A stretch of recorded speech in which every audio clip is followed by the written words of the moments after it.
of restrictions on our daily routines helped in reducing the prevalence of the pandemic in the country.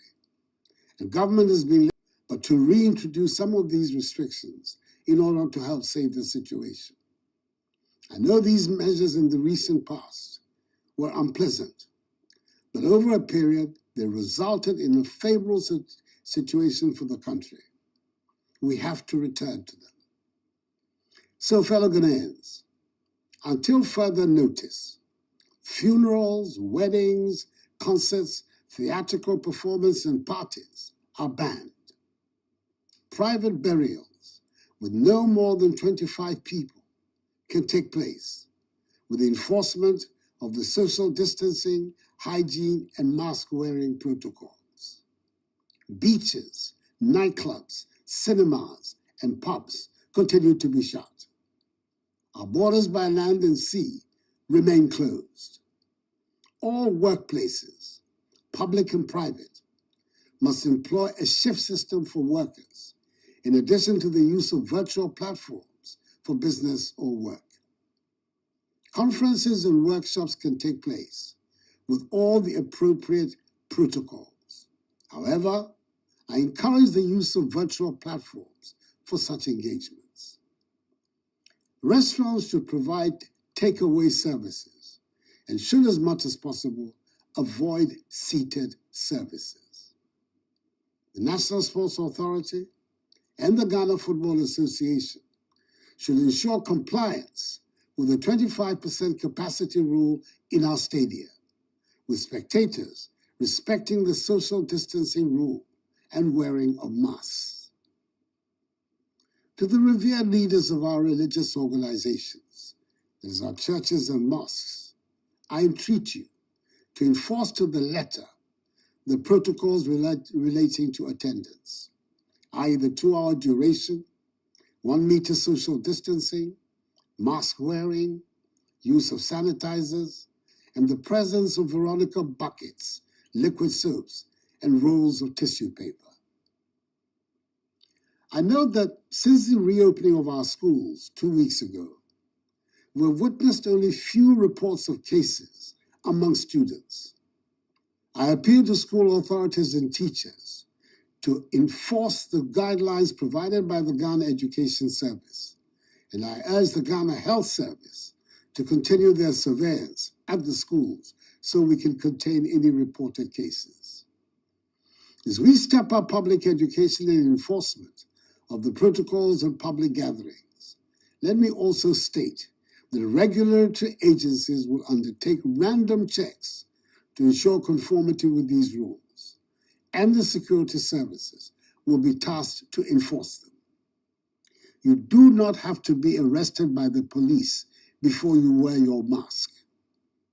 Your workplace should not be closed for non-conformity with the protocols. If there's no urgent reason for you to be outside, please stay at home. Each one of us can help to contain the spread if we continue to practice the measures of social distancing, washing our hands with soap under running water, refraining from shaking hands, and wearing our masks whenever we leave our homes. These measures must be respected by all. I urge you, my fellow Ghanaians, to continue to pay attention to your health, improve your fitness levels, and eat our local foods that boost your immunity. Should you at any time feel unwell or exhibit the most common symptoms of COVID-19, such as fever, dry cough, tiredness, please report to the nearest health facility and get tested. COVID-19 tests are free for all Ghanaians at public health institutions. If a Ghanaian citizen returns a positive result, the cost of care at isolation and treatment centers will be borne by government.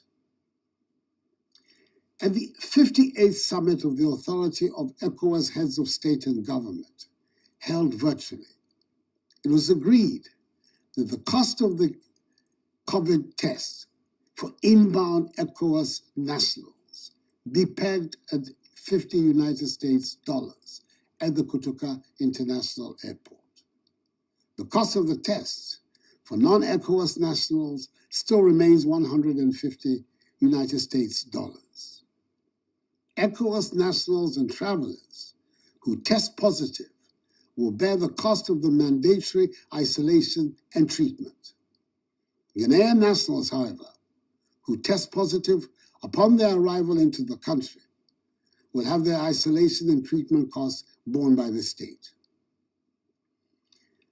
Fellow Ghanaians, in update number 21, I indicated that Ghana is set to procure her first consignment of the COVID-19 vaccines within the first half of this year. Since then, a lot of work has been done towards the realization of this. Our aim is to vaccinate the entire population with an initial target of 20 million people.